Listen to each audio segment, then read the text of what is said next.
Hey everyone, it's Foxkey, and this is a quick guide on Soldier 11. I'm going to give you some tips and tricks, like the last video, and I'm also going to give you some general guide stuff.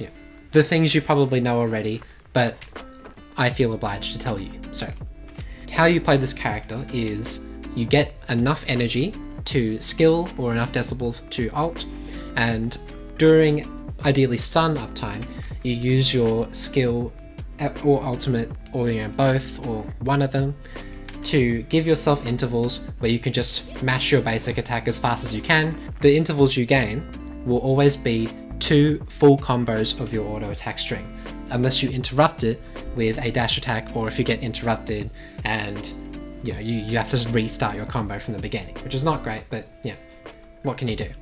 I'm not entirely sure if dodge counters consume the hit counter, but I usually just assume they do.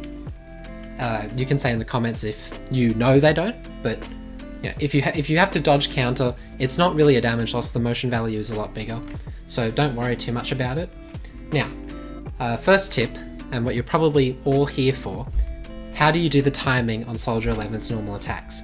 You see, I'm already quite consistent at it because I got this character at the start of the game, so I've been playing them for basically all the way up till now. I am into level 35.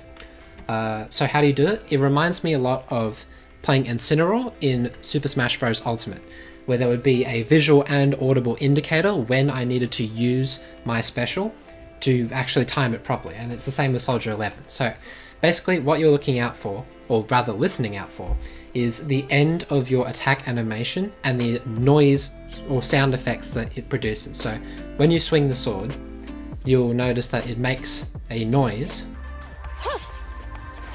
So when that noise ends, when the audio effect of the noise ends, as soon as it ends, you can attack again and your sword will light on fire. Not like that. Like that. So as soon as the noise for your swing ends, you can attack again and it'll light on fire, and then you can get very consistent ignites on your sword. Another thing about that is the first attack of Soldier 11 will never infuse because you are timing that off nothing. So you never actually activate the interval in the first place to get the attack out. Technically, it is a damage loss to not infuse your first attack over doing what I'm about to show you now, which is dash attacking first into an infused attack.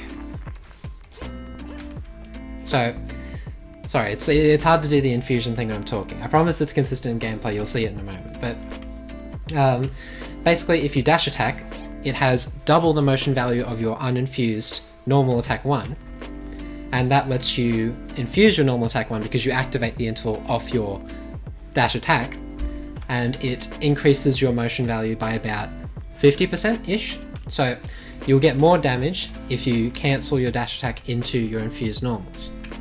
So that's like really the main tip for Soldier 11. Very simple character.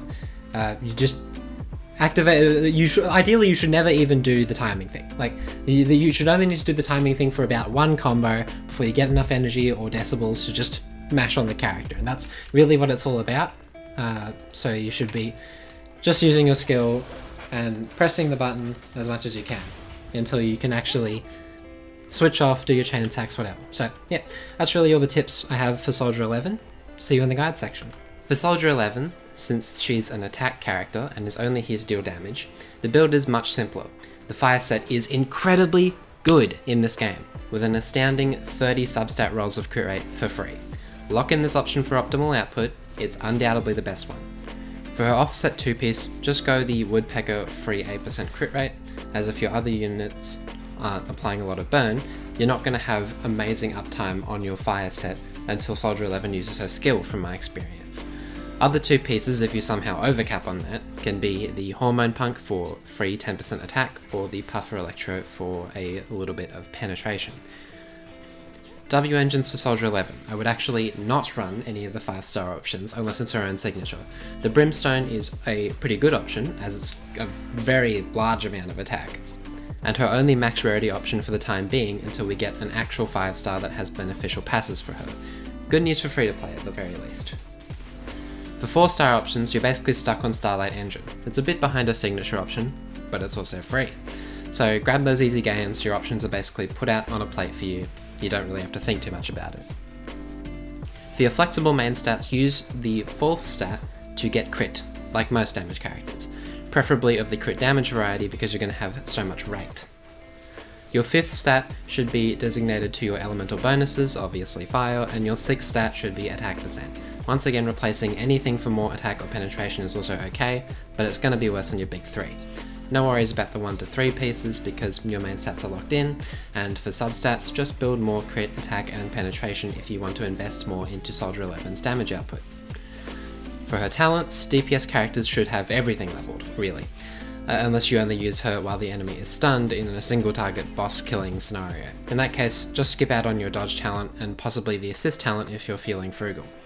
Oh yeah, and don't forget to activate all letters from A to F to increase your core passive level. It affects all your damage, very important. Check back in for more quick guides later. I hope to see you soon.